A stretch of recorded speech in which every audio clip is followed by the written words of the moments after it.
This is the Branding Business School Podcast, the go-to business and marketing podcast for ambitious women looking to start and scale profitable businesses. Learn from your host, Victoria Marcoullier, how to build a powerhouse brand in this online era without sacrificing your sanity or misplacing your priorities. We support the dreamers and the disruptors and are showing up weekly to teach you practical advice on what it takes to become the go-to in your industry. Operating an online business as a female entrepreneur looks different these days, and thanks to us, so does business school. Welcome to the Branding Business School Podcast.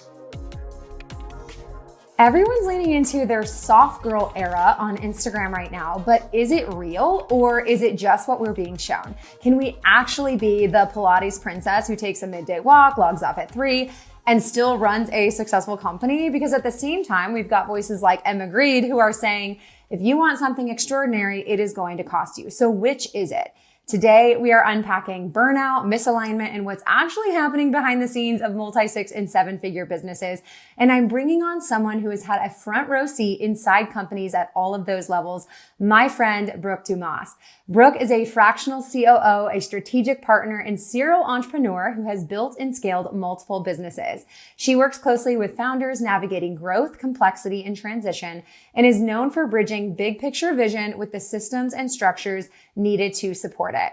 She currently partners with multi-6 and 7-figure businesses through Tailored Premier, where she helps founders clarify direction, restructure teams, and implement operational systems that create stability and momentum. And I can confirm that she does this well because she did it for me. Originally from Michigan and now based in Southern California, Brooke brings a grounded, intentional approach to business, prioritizing sustainability, clarity, and long-term alignment. Brooke, welcome to the show. Oh my gosh, first time caller, long time listener. Excited to be here. I'm excited to have you. Brooke, we'll kind of get into how you and I got connected initially, but I really wanted to bring you on today to talk about something that I am seeing everywhere right now, and that is this idea of being in your soft girl era. And a lot of people would look at you and your life, at least through the lens of Instagram right now, and say that you are in your soft girl era. But you've said not exactly. So share a little bit about your story and why that label does not quite tell the full story for you. Oh, yeah. Okay. So my background, I started my first business at the ripe age of 21. So I came out of college essentially being like, I'm going to be an entrepreneur. I love this. I tried corporate for a very short season and it was not for me. And so I started my first business as I had a wedding planning agency back when I lived in Michigan. Worked on that for about 7 years. And then we relocated to San Diego. And at that phase, I was like, I am so burnt out with this wedding planning business. If anybody's familiar with the wedding industry, it's a hard industry to be in. It's insane. It's emotional, it's busy. And so when I was growing that wedding planning business, I was working 70-hour weeks every single week, even outside of the quote unquote busy season. Mm-hmm.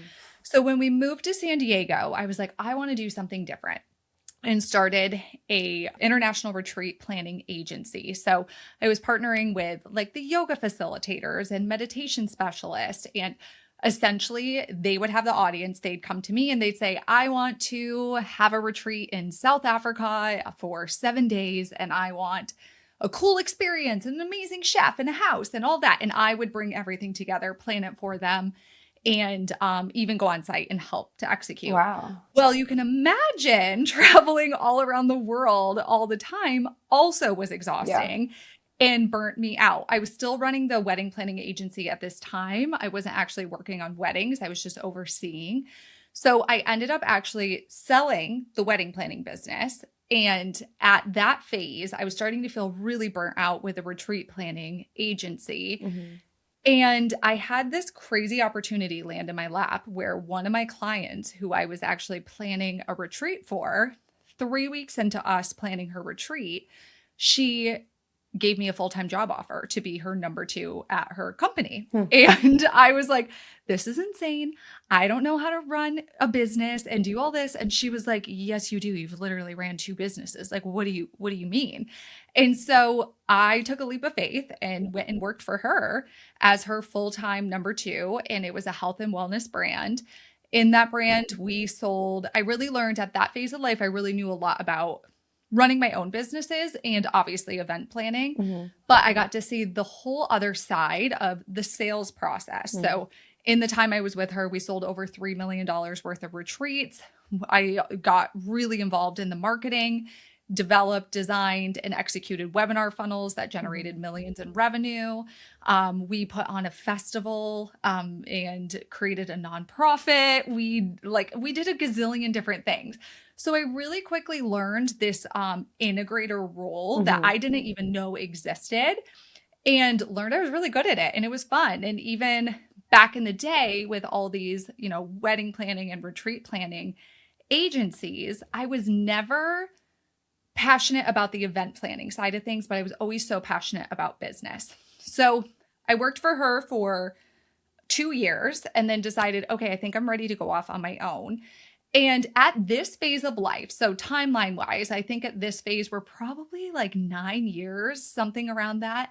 There was overlap with some of these businesses, but we were 9 years into basically running my own businesses and then running somebody else's business. And during that time frame, I was working insane hours. I was working most weekends, most nights. I'd wake up at 6 a.m., start working, probably wouldn't wrap up until 10 p.m. at night. And so I was extremely burnt out. I can say I would hear people talk about burnout, and I was always like, how do you know you're actually burnt out? Like, I know I'm tired, and I know I'm not, into like some of the things that I'm working on. This actually, it was never like clinically diagnosed, but I will say when I finally quit working with her, and I had about like a 2-ish week gap where I didn't have a lot going on, it was actually the most painful time I'd ever been through. It was physically painful. I wanted to rest so badly, but resting felt so uncomfortable. It felt like, all these like little demons in my head saying, you need to get up and work. You need to go work on something. You need to go start your personal brand. You need to do all this. And so it probably took me about a good 3 months to actually come down from that crazy high of just running for 9 years straight, and learn what it's like to actually just quote unquote be, like to live a normal life and to not work all the time. And so now I have been so grateful to be a part of Tailored Premier, where I've worked with Jessica. I know you've had Jessica on the show before, and Jessica is the founder of Tailored Premier for anybody that's not familiar with her. But she has taught me so much about what it actually looks like to build a sustainable, successful business without completely murdering yourself in the process and burning yourself out. And so over the past, I think it's almost been 3 years since I've been working with Tailored Premier, I have felt the best I've ever felt. I've had the energy to actually post on Instagram again. I can't tell you, for so long in those 9 years, I was like, I barely have time to even finish my client deliverables, let alone go on my Instagram and post something. And so these past 3 years, I've really just been enjoying life more while growing a really successful business on the side. And so I think for people who maybe saw me over the past 9 years, where all I did was work, and I was always going to a work function or a, meeting or flying across the country to go do a retreat somewhere, it probably is a massive pendulum swing to them right now, where it looks like she doesn't even work anymore. She's just hanging out and, gardening and doing all this. But I will say this is probably the most on fire I've ever felt to grow a successful business and in my career, and the most aligned I've ever felt. And I think a lot of that comes from having the spaciousness in my life and not burning myself down to the ground. So first and foremost, the fact that you built a wedding business and sold it before you moved on to the next thing, I think we should spend a little bit of time talking about that, because I too, most people don't know this about me, but I too had a wedding coordinating business before I started Brandwell. I don't share it a lot because it's not as... Did? I did. Victoria Caitlin Events. I'm sure there's some little trace of an online presence left still. But so again, I don't share this often because it's not as relevant to my journey as other gigs that I worked, like in marketing or in web design. But after college, I got an internship in marketing and events at a luxury hotel. And so I started doing a lot of weddings there. And then I was just very entrepreneurial by nature. My parents were entrepreneurs. And so I started Victoria Caitlin Events and, I had my wedding business, but I can guarantee you nobody would have ever wanted to buy the business, right? It was something that I just wrapped it up, put a little bow, stopped accepting clients, and then moved on to the next thing. So the fact that you built something that was sellable early on as one of your first endeavors is really remarkable. I'd love to hear just a little bit more about maybe how you built that business intentionally so that you could sell it. I started working with Jessica. That's how I met Jessica, is I hired her to be my business advisor. And I was probably about 4 years into the business at that point. And no one in my family had been an entrepreneur. I was just consuming all the podcasts I could listen to. And a lot of them were founders who were in the multi-millions. And I was taking their advice and trying to apply it to my teeny tiny little wedding planning business. And it was just not the right time to apply that advice. And I just felt so lost. And I had tried hiring other mentors and just felt like they would get me really small results in one area, but pretty much everything else was terrible. So I found Jessica online and I was like, will you please advise me on how to grow this business? So, I mean, I don't even say this as a sell or a plug. This is how much I believe in what Jessica has created at Tailored Premier. And I'm so honored to be a part of it because she helped me get to the point to be able to sell my business and told me exactly what to do. And so even I can't even tell you how long ago that was. It was forever ago, but she sat down. I did a full business performance assessment, which you've done with us as well.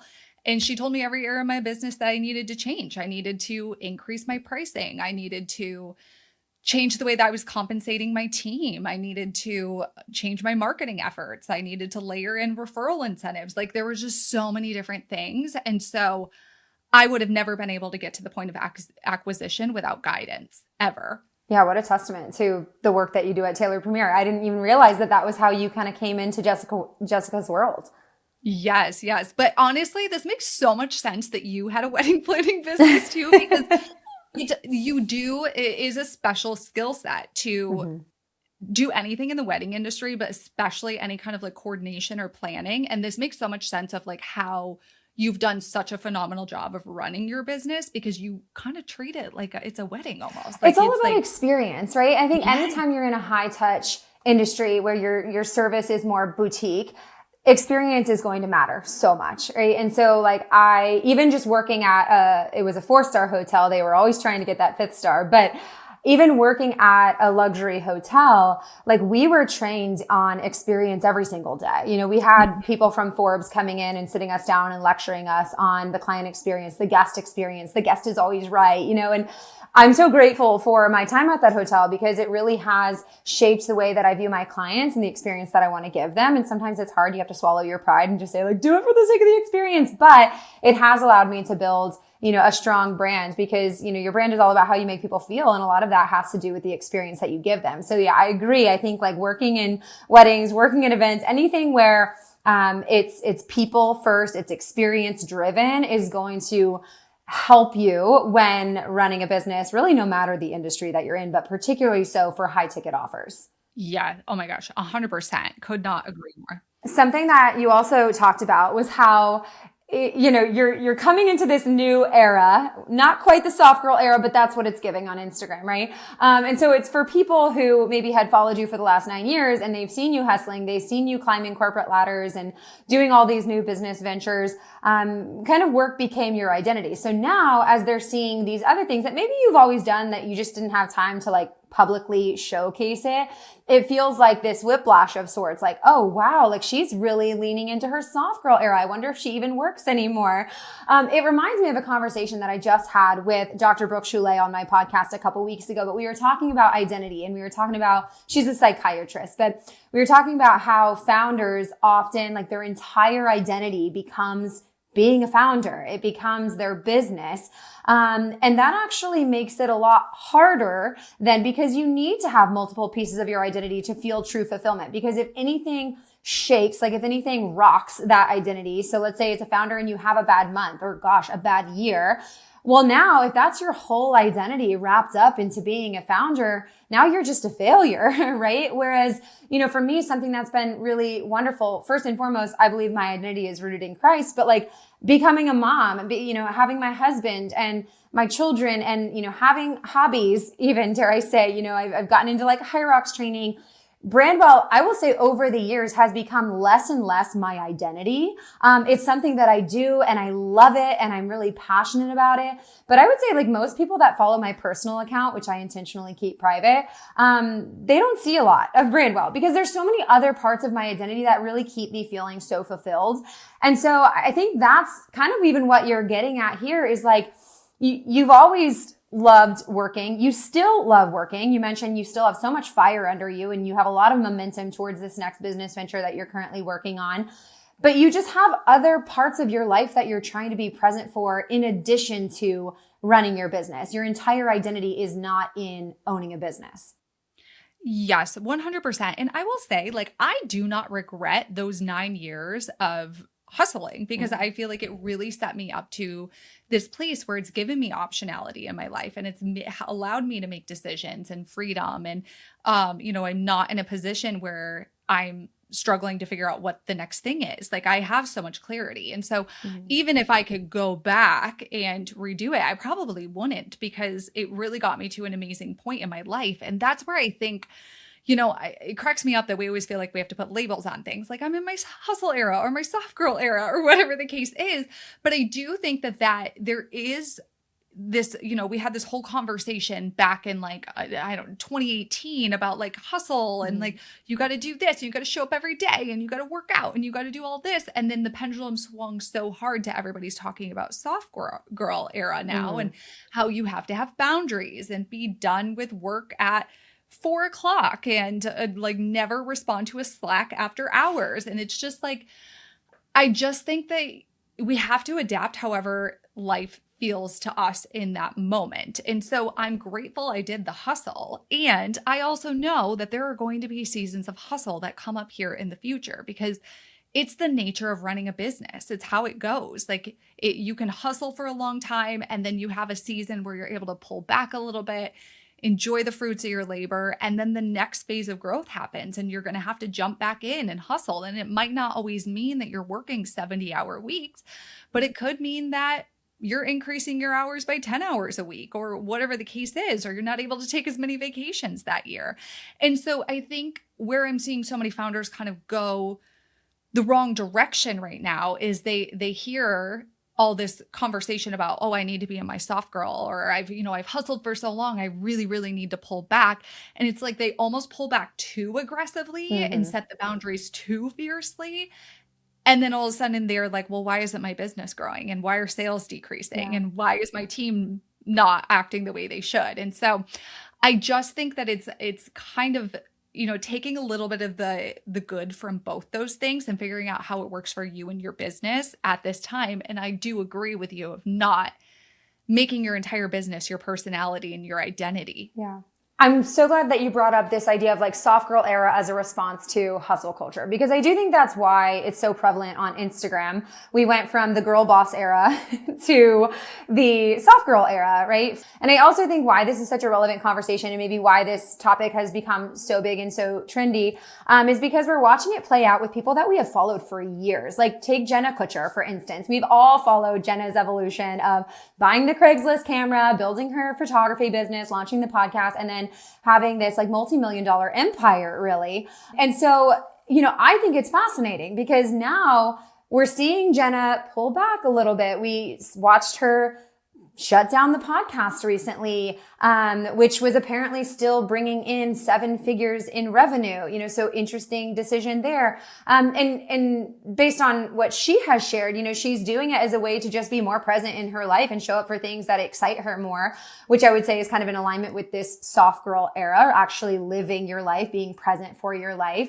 A lot of her content over the last couple of years, we saw it start to shift into talking about health and wellness. She went through a physical transformation, right, that everyone got to see. And it's not just Jenna Kutcher. I mean, I think we've seen this even a little bit with like Jasmine Star as she has children and she's kind of backed off on some things. Amy Porterfield's shut down her flagship course.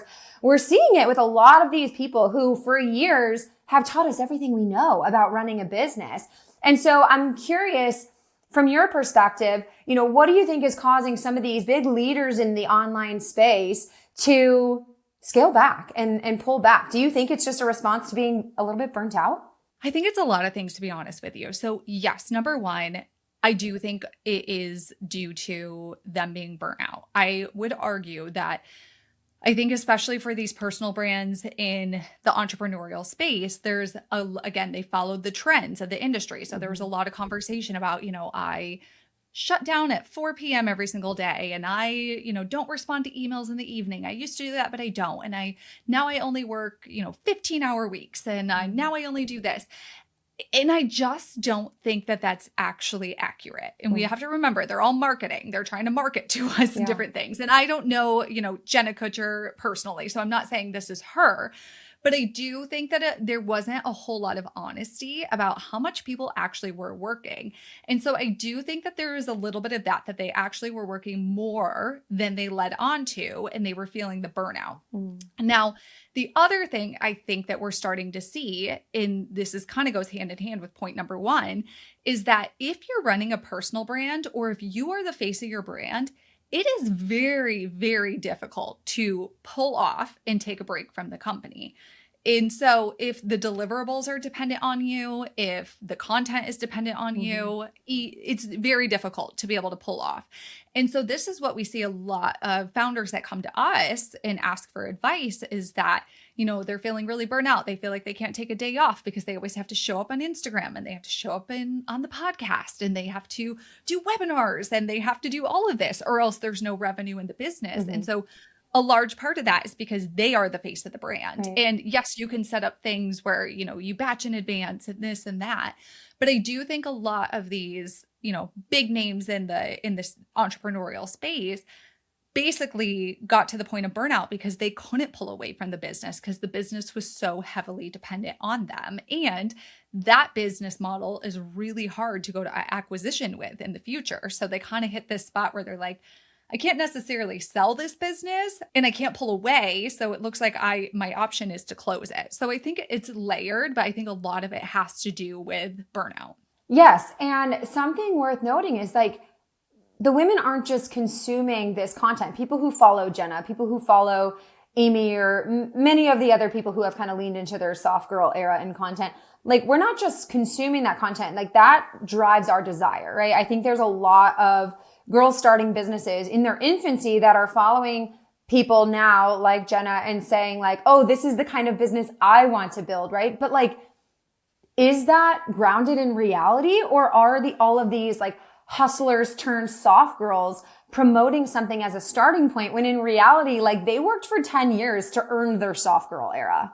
Yes. And that's why I say, I don't think people are being very honest right now. And I know we're going to talk about Emma Grede because she's being very honest about this right now and people don't like it. And so I do think that there's a lot of people that aren't being as transparent with the particular business model that they have about how much time, energy, money, everything that's being poured into it right now, and then how they're actually feeling about it because they can't be honest about it online or else they don't have a brand to stand on anymore. Yeah. Okay, Emma Grede, co-founder of billion-dollar fashion brand Good American and founding partner of Skims. She is very vocal about what it actually takes to build at this level. She says, and I quote, an extraordinary career is going to require extraordinary effort, and not everyone is willing to do that. She has most recently been in the headlines about a comment that she made about being like a 3-hour mom on the weekends. So it sounds like you have been following Emma Grede lately. What are your thoughts? Oh, okay. So I know there's been so much controversy around this. I will say, I think Emma's being very honest. And I think people are having a hard time hearing that. Now, what I want to say is everybody's version of what extraordinary means is different. And so we have to remember Emma's speaking to growing $1 billion business. She's not speaking to growing $1 million business or even multi 6-figure or 5 million or 10 million. Like she is thinking very, very big. And so I think people are getting upset right now hearing her talk about this, but maybe their aspirations of what they want for their business are not the same. And that's okay.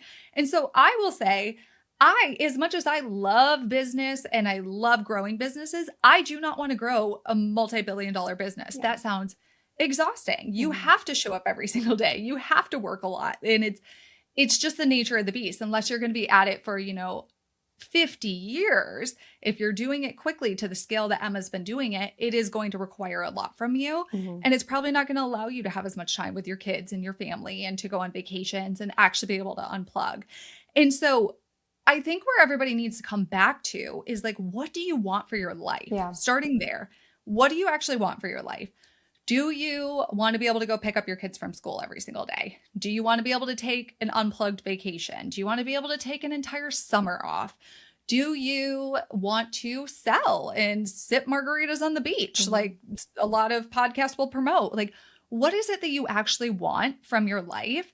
Starting there and then building a business that fits that.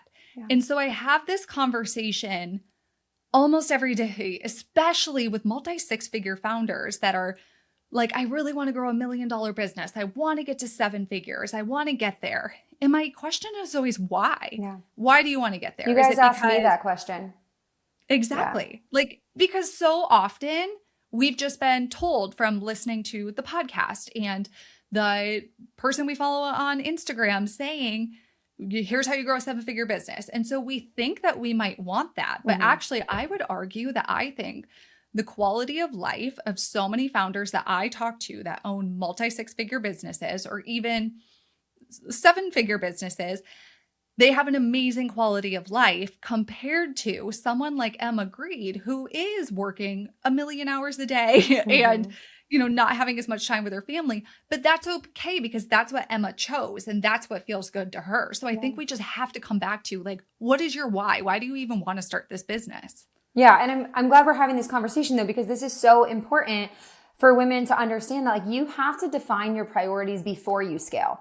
Because once you scale, like sometimes you can't always scale at the pace that you want, at the rate that you want. Looking back, I never would have had my business take off at the exact same time that I started my family. And, our highest years always happened to be the years that I was having babies. Like that was hard mentally and physically. That stretched me thin. But I set my priorities pretty early on. Honestly, I would say from day one of building Brandwell. Like I started the business so that I could do this thing that I was really passionate about, branding and website design and helping people position themselves on my own terms, right? And that was because I knew I wanted to have kids. And really, I knew, I had my own life experiences to go off of. I have a wonderful mom. I call her every day, and she was super present. And she also had a business when I was little. She was an interior designer and had great clients. And, I wanted to recreate that for my children and for my family. And so like, that is what I defined as success early on. It was, can I bring in an income for my family while being creatively fulfilled, having, conversations with women, in a season that otherwise can feel really lonely and isolating. Like I'm still in it. My oldest is still not even 6 years old, so like I'm not having the most stimulating conversation with my kids every day. So like I love that I get to do this, with you and talk to my clients every day. Like that's super rewarding. But the reason I continue to show up and grow this business is because I still get to do it on my terms. Like I have pretty minimal childcare for a business of this size. And, I do get to decide if I want to be at my kids' school events. Like next week, they have a Letterland parade. They literally think of everything you could possibly think of to pull a parent out of work and get them at school. It's phenomenal, even in kindergarten. But like, I'm going to be there, not because I really want to be there or I'm like that excited about it, but it's important to my kids, right? Like they want me to be there. And so that's a value of mine that I'm showing up for my kids. I'm emotionally available. I'm physically available when they need me. And I've built my business intentionally to be able to do that. So, if I chase success by Emma Grede standards, it would be so out of alignment with my own personal values and convictions, it would not feel like winning. No matter how much money or how much visibility that I got, it would not feel like winning. And I wanted to have this conversation with you though, because like I'll see, the little sound bites that go trending on Instagram or, things from her interview with Oprah. And I'll go and I'll read the comments. And, my fear is that there's just so many women that maybe are in the early stages of starting a business and they maybe haven't defined what success would look like for them. And so they're just taking this and they're like, okay, well, this is the cost. I'm going to just not be present for my kids, or I'm going to, be the 3-hour weekend mom. Well, if that's not in alignment with your values, then you don't have to chase that kind of success, and that's why I'm thankful for people like Jenna Kutcher who are showing like another narrative of what success could look like. But, I think it can get confusing because you're like, which is it? Is it leaning into the soft girl era, schedule a 4-hour work week? Or is it, work incredibly hard that you don't even see your family? And I know that, everyone thinks balance is a myth, but I do think it is possible to have a successful business while living a present life. And like you mentioned earlier, and I want to talk about this for a second, is like certain seasons will require more of you than others. Yes. And this is why we talk about this a lot, but going back to really clearly defining what your role is as the founder and the CEO is so important to make sure that whatever time that you are spending on the business, it is the highest ROI. It's the thing that you are the best at. No one on the team can do it better than you. And so this is where I find founders really start to get in this situation similar to where you were at before. It's like, okay, the SOPs are built. We have the team, like we're good. I'm going to like take a maternity leave, or I'm going to go take the entire summer off, or I'm going to go do this. Is that they haven't been as involved in the thing that they are the best at. Yeah. So it's like, you are the best person in the business to do business development. It's like, it just is what it is with most businesses. You can have your team do some business development, but there are going to be certain things that just the founder can do. Right.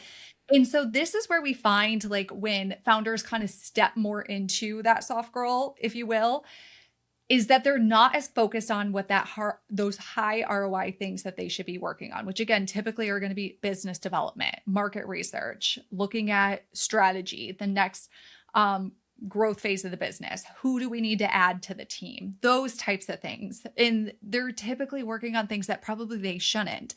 And so I would say to anybody who I 100% believe that you can have both. You can have a massively successful business. I talk to women, founders, female founders, typically every single day who have multi-7-figure businesses and are not working a gazillion hours a week. Mm-hmm. And that it is what it is. And then when we do have seasons of growth, they pull into the business a little bit more and they know it's going to be temporary. Right. And then they'll pull out and they'll take a break, but they'll keep focusing on those high ROI things that they know that they're the only ones that can do best. And so it's just getting really crystal clear about what your job description is as the founder and knowing that we are going to ebb and flow, but 100% you can have both. You can be very present in your daily life and do school pickup and be at all the soccer events and the letter day. Is that what you said it was? Letterland. They're in kindergarten, so they're learning to read. And so they each get assigned a letter of the alphabet and then they have to dress up as that. So I was on Amazon at like 5 a.m. this morning ordering like an Apple headband because she's Apple Annie. But yes, I saw a reel this morning just saying like they pick the busiest month of the year to honor moms, but isn't that so on brand? It's like Mother's Day is this weekend and it's also the last week of school and it's the Letterland parade and it's Teacher Appreciation Week.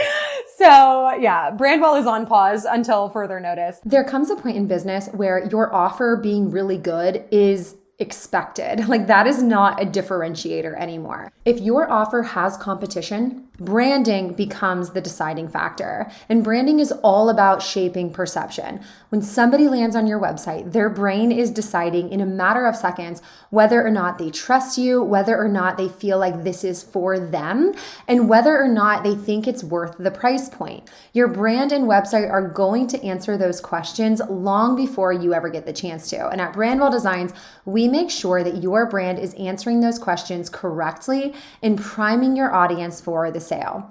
Through strategic branding and Squarespace website design, we develop brands that showcase just how good you really are. Every detail is intentional. Every decision that we make is strategic. And the result is a brand that positions you as the obvious choice for your ideal clients before the first conversation even happens. If your current brand or website is no longer matching the level that you're operating at today, go to brandwelldesigns.com and set up a free discovery call. Okay, well, I want to talk a little bit more about the audits that you do with Jessica. So I agree with you. You can have both. You can be present for your life. You can run a successful company. I've done it for the last 8 years, but I don't think it happens without being really intentional and strategic. And so something that I've been really strategic about is who I surround myself with and who particularly I get my advice from. What really stood out to me about Jessica and Taylor Premier, and eventually why I moved forward with you guys for the audit, was I had been kind of consuming some of her content. I first found her on Amy Porterfield's show, and then we started chatting in the DMs. And then before I hired her, I started listening to some of her podcast interviews. And I remember specifically one person saying to her, Jessica, you've helped take a billion-dollar company to acquisition. You've worked inside of all these companies. You've, built $1 million company yourself. How would you define success for yourself? Like, what are you most proud of? And her answer was that, she's got these young children, and she was like, I can honestly say I've never missed an event with my kids.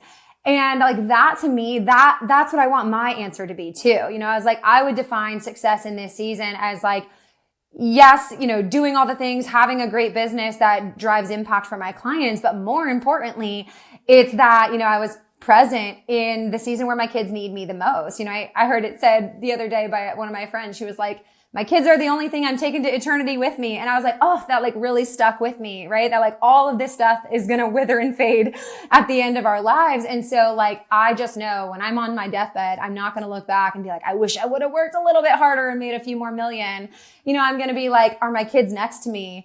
Or did they go on to, build something that they're proud of because they watched how I was able to do it in a way where I didn't sacrifice what's most important. And so hearing Jessica share that was okay, these are the type of women I want to learn from, because she obviously has built incredibly successful companies, and she's formulated a process to make it repeatable and do it inside of other companies.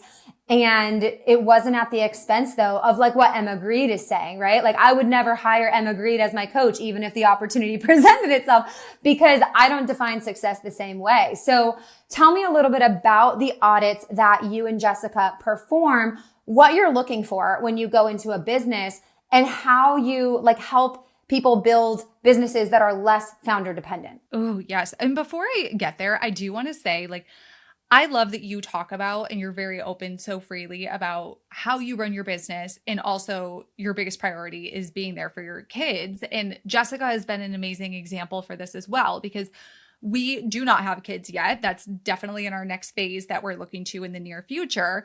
And one of my biggest hesitations for my husband would have had kids, 7 years ago when we got married. And I'm like, no, because the only examples I had seen is women essentially say being they don't have time for their business because of their kids. Yeah. And that's it. And they blamed their kids. Yeah. And I was like, I don't want to be that mom. That sounds awful. And so the narrative that I saw for so long was, if you have kids, you will not have a successful career. You will not have a successful business. And it is what it is. And so I'm just grateful that women like you and Jessica, and I will even say Emma Grede, and I'll specify in a second, are being honest about what it looks like to be a mom and to run a successful business. And I think for Emma, as much as I don't desire to be a 3-hour-a-day mom or whatever she said, I still appreciate her being honest about what it looks like for her right now, and not trying to, put out the whole oh yes, I do heart-shaped little sandwiches for them in their lunchbox every day. And I do this and I do that. And I run a multi-billion-dollar business. She's being very transparent. And so I just appreciate more women being transparent about it and seeing more success stories, because it's actually made me step into desiring to have kids now. I love that. Honestly, I think that is the reason though that I'm being more bold about it, because I too have consumed the same content as you, even while having kids, where there's a lot of negative energy around kids' impact on a business. And it's listen, kids are always a blessing. Are they a sacrifice? Absolutely. There's so much self-sacrifice in this season over the last 6 years, having these 3 little children who are so dependent on me. But that's also where you grow. Like a lot of good things require sacrifice, and even running a business and having a team, like I have to put, my desires down sometimes for the sake of doing the right thing in my business. And I think kids are a good lesson in that. But yeah, I just think that there's plenty of content on the internet about, how your kids are going to make it impossible to run a business and you can't think straight and you need a glass of wine at the end of the day. That I think it's healthy and helpful, hopefully, for somebody to just be like, no, actually, you can do both. We've got a reel scheduled to go up here, in the next couple of days. And it's just saying like, nobody told me I had to choose between running a business or having a family, so I didn't. And that's like very much the ideology that I want to put forth. Because I've got friends in both camps. I've got friends who, the moment they found out they were pregnant, they like quit their job, shut down their business, bought the minivan, and and that's what they wanted. And they're happy and fulfilled. And I'm so happy for them. For me, like I would be a shell of myself if I didn't get to do what I feel so called to do. Like I love branding. I love marketing. And so like I have found a way, again, by being intentional, I've found a way to do both. And I think more women need to hear that too. Yes, 100%. You can have it all. You can have both. And it's just like we were going back to what we were saying is like, you have to define what that looks like though. Like what is exceptional? What is this like dream life that you even want? Yeah. Because we've been told it's, being on yachts and going to the south of France 12 times a year. And like, it's just, that sounds great, but also it's just not really what I want. And so I just think it's really important to get really clear on that. And if being a parent is a part of that, getting even more clear about what that looks like. And so I do think even like going back to the start of this conversation, I do think that's probably what people are starting to see from me online is I am being way more intentional about my time, because I know that when I do become a mom, time's limited. You got to be really careful about how you spend it. And so, me working out whenever I feel like it and working whenever I feel like it throughout the day is probably not going to be what it's going to look like. Just find a great gym with childcare. That is one thing I haven't compromised on. That's a great tip. I love it. Yeah. So I feel like I've really stepped into like, how can I create more structure even in my days to help to prepare me for this next season so I can have both. Yeah. Okay. So getting back to the audits that you guys do, what are the things that you look for when you audit a business? Oh man, we look for so many different things. So a lot of times founders will come to us and they're like, I have a marketing problem, or I have a sales problem, or I have a team problem. And sometimes they're right, but 99% of the time they have completely missed what the actual problem is, or there's actually a ton of additional problems that are leading up to this, what they think the problem is. And so that's where the audit is so beautiful, is that it really just helps to give a founder that's maybe, they've grown a really successful business. They've had success, they've had sales, they have a team, and they've gotten to this place of like, I just don't know what the next right move is. And kind of talking about this whole conversation about soft girl is like, energy management is a big part of that. So when you hit a certain point in business, like you don't want to make the next move and it to be the wrong move. And then all the time and energy that it takes to come back from that. And so when we do an audit, we have founders fill out a whole business performance assessment that takes them, it takes like 5 hours or something. I don't know. You did it. It takes it takes a hot minute to go through it. And we are really looking at every area of the business, from offer suite to team, to marketing, to customers, to legal, to finances. Everything. And so Jessica and I do multiple rounds of due diligence looking through that. We do our own research online, and basically come up with these key strategies of the steps that you need to take to grow your business to the next level based on your goals. And so a big part of that, and like what you had talked about earlier, is we sit you down and we're like, what are your goals? Like, what do you want your life to look like? And it's crazy. So many founders are like, oh, I just want the team to grow, and I want more sales, and I want, a higher profit margin would be great. And we're like, okay, great. But like, what do you want? What do you want? Yeah. What do you want your life to look like?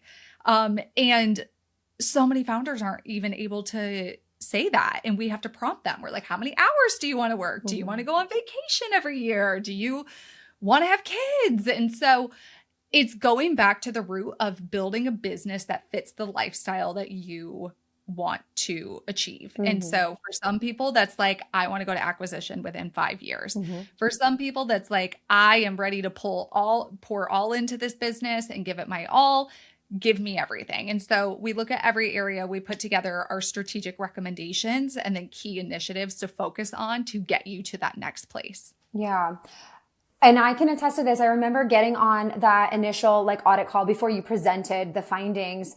And I remember Jessica asking the question, like, what doesn't feel good right now in the business? And I thought it kind of caught me off guard because I was planning on you saying like, what's going well? What's currently working? The typical business coach questions that you get asked, because then you just get to like fine tune those, pour gasoline there and keep growing.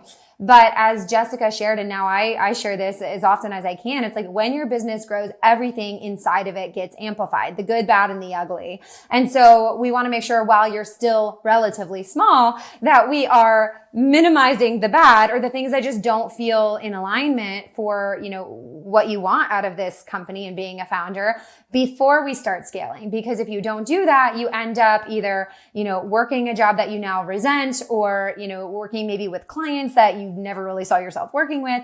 And so I just love the approach that it is so, and maybe this is part of why it's tailored Premier, but it felt so tailored to me and my specific goals, not just like, hey, here's our formula, apply this and you'll have success. Yes. And I do think like that's a huge reason why so many of these big entrepreneurial names in the industry are starting to close their doors is because you can't just copy and paste advice into every single business. I mean, we work with so many different businesses that are the same industry. I mean, like, for example, we work with tons of marketing agencies, but the advice that we give to each marketing agency is completely different because it's a different industry. It's a different goals, a different founder, a different team, different office.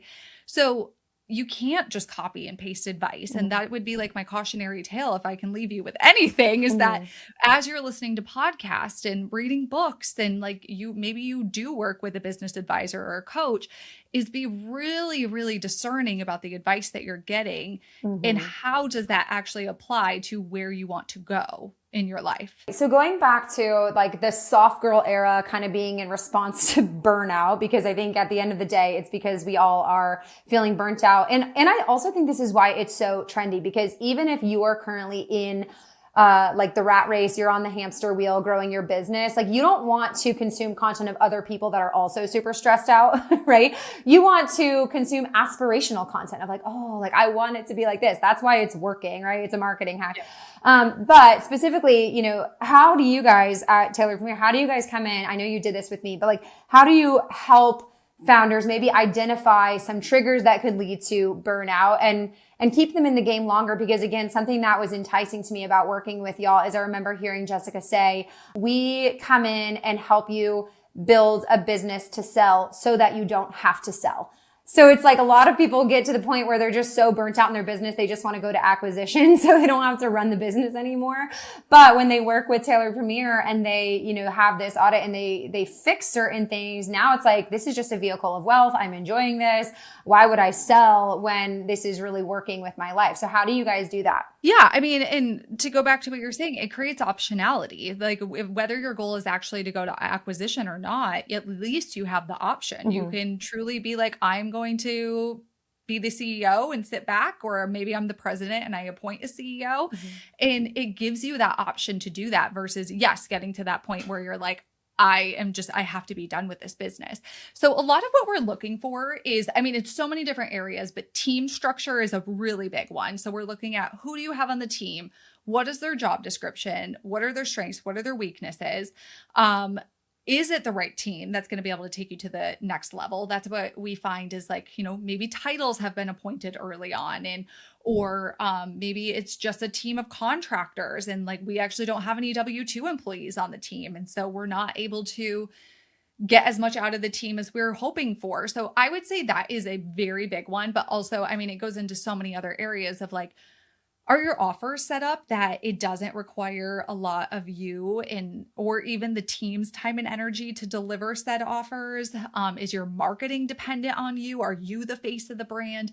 If you are the face of the brand, how do we slowly pull you away and start incorporating other team members to be the face of the brand or change our entire approach? Like there are so many things, but I mean, most founders that come to us for an audit are feeling burnt out or at that stage where they're like, I have been running and getting the same results year after year. I'm exhausted. I'm in the weeds. I'm frustrated with my team. I'm frustrated with how things are going. And so again, like going back to what we were saying, it's not a copy and paste, like, well, you do this, this, this, and this, and then you're removed and you're good to go. It's very customized to that business and the founder and how things are currently being ran.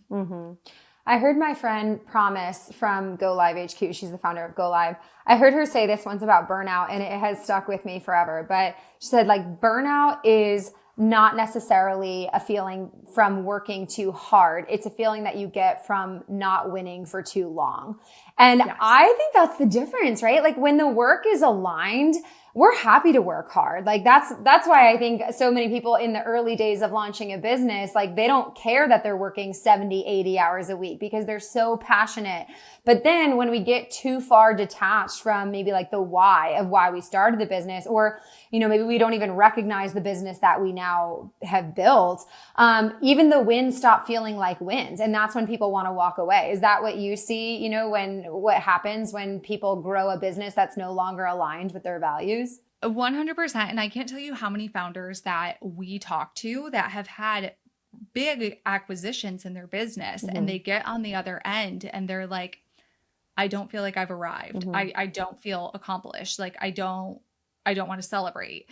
And it's because exactly what you said. It's because they got to this point where they were just like, I am so done and I haven't been aligned and fired up and built this in a way that felt really good to me and they've lost themselves throughout the entire process. They don't even know who they are on the other side of it. And so I would say, I agree with what you're saying. And that if you're at a point where you are feeling this quote unquote burnout, where maybe you've been trying really hard and you're getting the same results, or you're having the same problems over and over again, or you're hitting the same ceilings, that's a really good indication that there's things that need to be tweaked. The foundation is not perfect.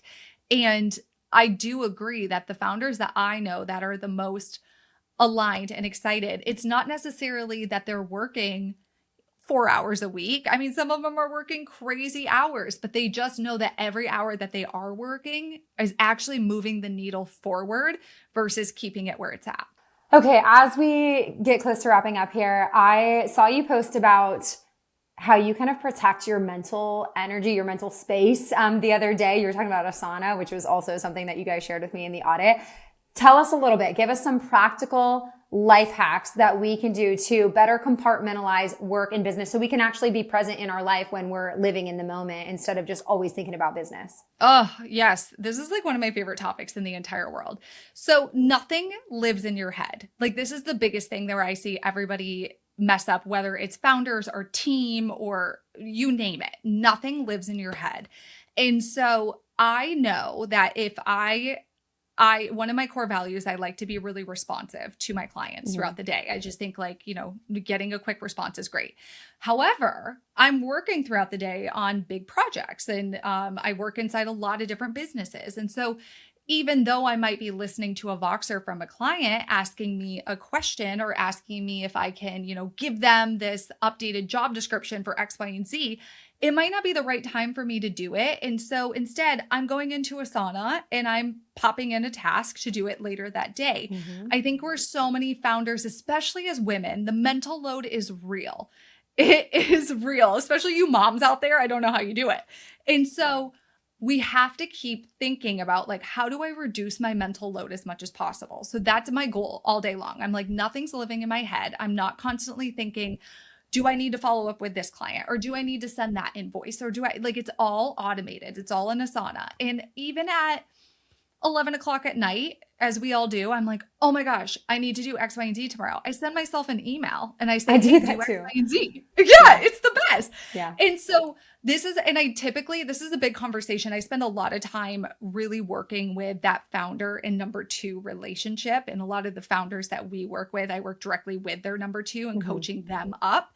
And one of the things I tell these number twos is like, the founder's walking around all day with a bajillion tabs open in their brain and trying to think, oh my gosh, did they reach out to that client, or did they send that marketing deck, or did they do X, Y, and Z? And so the best thing you can do as a number two is close the loop for them and just say, hey, just want to let you know the deck was sent, and that's it. And so also teaching your team to help you as well, because your team is like just trucking along all day. They're like, I sent the thing, I'm done, but they don't realize that you're still thinking about it. And so it requires you actually not keeping anything in your head, but then also educating your team on helping you close some of these loops as well. Do you do this for like personal tasks too, or just for your business stuff? Oh my gosh, no, I have a whole personal section I have a personal Asana board, and it's literally like my niece's birthday, a regular reminder every year, send Phoebe's birthday present. And so then I joke all the time. I treat myself like a monkey. I just go into my Asana. I'm like, what's on the docket for today? And I do exactly what it tells me. It has saved me so much time and mental bandwidth. I have my dog's heartworm reminder in there once a month. I mean, everything. Okay, I have to start doing this because I've implemented this for my business, and I keep all of my tasks in Asana for business. But I haven't quite implemented this for my personal life. And I'm going to share this for the sake of being vulnerable, and also in response to all the girls who will comment on Instagram and be like, girl, how do you do it? You're crushing it. I'm not crushing it. Let me tell you something that was so horrifying that happened to me last month, where I was like, okay, I've got to figure out a system, systematize your life. I've systematized my business, but now I need to systematize my life. Like you said, founders have a bajillion things on their brain at all times. And so that's just, my brain is kind of like a pinball machine at all times. Which kid has a doctor's appointment today? What events are on my calendar for work? Do I need to pack lunch for them tomorrow? I had signed up to bring one of my dear friends a meal after she had her second baby. And I signed up like a month in advance. And I didn't write it down anywhere. I was just so sure that I would get an email reminder from Meal Train. Don't know what happened there. But I'm sitting down writing, like an email to someone. And then all of a sudden I'm like, oh my gosh. Like, did I ever bring her a meal? Did I even sign up? Like, did I dream that? And the worst part of this whole story is that I remembered like a week after I should have dropped the meal off. So they not only sat around that night waiting for dinner to get dropped off with a newborn baby and a little toddler, but I didn't even text them saying like, I'm so sorry. And what's also, I think this is like rubbing salt in their wounds. It was a night that I was out of town at a speaking event. So I was like super like public on social media that night. Like there was so much content going out. I had a full-blown panic attack. I texted my friends in all caps, like, I am so sorry. It was probably like the biggest plate that I've dropped in the last few years. Just like, and I know like there are worse things that could happen, right? But it was just so humiliating. I felt horrible because I didn't want her to think that like I care more about my business and my speaking engagements than I do about being there for you when you need it. But it was just a really good reminder of like, it cannot live in your head because you're just a human, and there's so many other things that are taking up space, especially as your business grows, if your family grows, like there's just a million things that are taking up space. So the ability to, put it somewhere where you're going to be able to go back to it and then check it off your list, I think can really protect your sanity and your reputation with your friends if you're like me. So just wanted to share that. I'm dying. That is the best. And I think one of my horrible. favorite stories of this is actually because I'm like, again, I have calendar invites and Asana tasks for everything. So our friend's anniversary came up and I text them, hey guys, happy anniversary. Hope you have a great day. Love you guys. They both forgot about their anniversary. My text reminded them about their anniversary and they were dying. They're like, how do you do this? I'm like, how do you guys not do this? It's the parallel. You have the Brooks of the world and the Victorias of the world, but I aspire to be more like you. It really is. But I just always like, I always say I never assume. There's no assumptions on anything.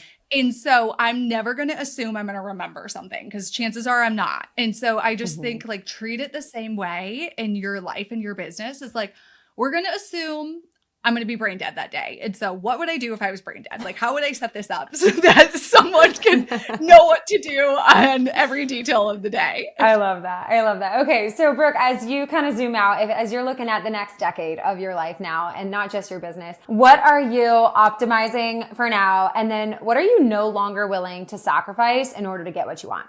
Oh, I love that. Okay, optimizing. So right now I'm kind of in one of my newest business ventures, very, very, very early on the side. And I even hesitate to say that because it's so in the research and development phase. And I am like at this point where it's like, this could turn into something, or I could decide that it's not the right fit for me because it doesn't actually work into my life and my goals. But I'm really being mindful about, as I do explore this next business venture and deciding if it's something I do want to move forward with or not, is always having, how does this fit into my life as the number one? And what opportunities does it create for my life? And how could this create later down the line, essentially passive revenue for me? That's the kind of the next model I'm looking at, because a lot of the work I do now, it's dependent on me. I show up every single day for my clients. I know you can relate also, showing up every day for clients. So I would say I'm really optimizing that along the lines of thinking about how this will play out with a growing family as well. Like thinking about that very consciously early on and not getting myself into a situation. And so I feel when we go back to like the original thing of like, you know, soft girl and all of that, and I say I feel so fired up, it's because I feel so fired up. I love every single day the work I get to do with my clients, and I am having so much fun, and I'm spending so much time because I am having so much fun exploring this new business venture and what it could look like and what it could grow to. And so I don't know if that answers your question, but that's like what's just feeling top of mind for me right now. Lots of new things in life. Okay, well, if you figure out the passive income thing, let us know because we'll have you back on the show to tell us all how to do it. But I'm excited for you. I have loved just developing our relationship, you know, through 6-minute Voxer messages every other day. You've been a saint to put up with my long-winded voice notes there. But Brooke, thank you for coming on, talking about what I think is so relevant and really just such a necessary conversation for women to be able to hear right now as they grow their businesses. Oh my gosh, yes. Thank you for having me on. And I love your 6-minute messages. It's always fun, and I feel like we always have such good conversations.